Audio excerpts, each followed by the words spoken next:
Hey guys, N63 here, and today I'm going to be doing State of USS because I feel like that's a really interesting thing, and I think I have a really good take on it since I'm a leader of it. I apologize for any kind of bias I might have, but that's just because of my stance in USS. So for I'm really going to try and not be talking about them that much, although it might come into the picture, but I do agree I am a leader of USS, so I am somewhat biased. If you have any ideas for me to be less biased, please leave them in the comments, and I'm sure to read them. So what actually happens is really important. Well, General B retires command, but he still wants to play the game for some battles and stuff, but he's tired of getting pings and everything else because, let's be honest, it's annoying, and he wants to play some other games as well, and getting pinged every 3 seconds is really annoying. So he retires command. Now, who does he actually do this? Well, before he actually does it, following it up, you can see that there's a lot of internal issues. For example, Sardini leaves because of some disputes over leadership, and there's been some internal issues. And this is actually following it, and also a little bit of after the leadership change. So there was some sorts of issues actually happening in USS.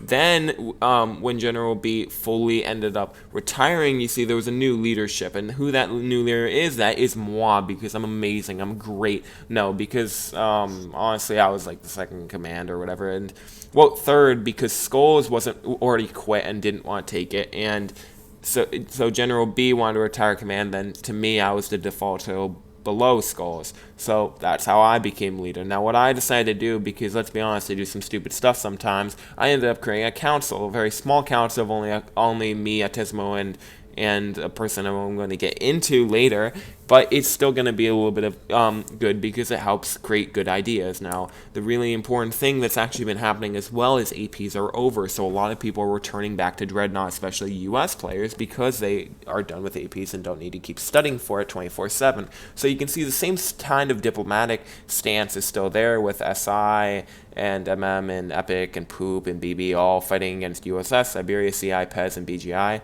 Decepticons is still neutral, although most of the USS members from Decepticons have already moved to USS, so it's more lenient, I would say, towards but then again, I could be biased toward, in that position because I only hear about USS ships getting attacked by Decepticons, so I'm sure it happens both ways. Now, that's really important because when I took leadership, I decided I needed to do some drastic changes. Now, I noticed a very important thing. You see, USS, BGI, PEZ, Siberia, CFD, Dark Matter, all of these clans, they're all fighting for the same side, all have very similar ideas, and all have pretty good leadership. So, what if we actually ended up joining together? Because, to be honest, following this, USS was getting their ass kicked by MM was doing really heavy damage, getting some really good kills against us. We got a couple kills as well, but they got way more, and they were a lot bigger, and they were doing really well. They had great organization. They could get like 7 ships out within like 2 minutes. They could mobilize super quickly. And this is a big problem because USS, with all of its allies, it takes a while to actually do this. So, I ended up taking the philosophy of join or die from the American Independence War and all that, but mostly because I'm remembering USS APUS, okay? Either way. So, what I ended up doing with USS is mergers and acquisitions. It's a pretty broad term, but really USS has been merging with a lot of clans. A lot of them are in the fruitions, but the thing that I can tell you is that Siberia did end up merging with USS. That's really important. As you can see here, the USS and Siberia have merged. You can see it with the blue. Now, there's other clans on the way I'm not able to say, but that's really important. So, the state of Dreadnought is doing pretty well, I would say, and another beautiful thing about these mergers is that we get better communications because we're going to share the same Discord, share the same voice chat, be able to share the same pings for ships, and really be able to protect each other. Also, our interests will be aligned, which is really nice, which allows us to be having a more united front in this war.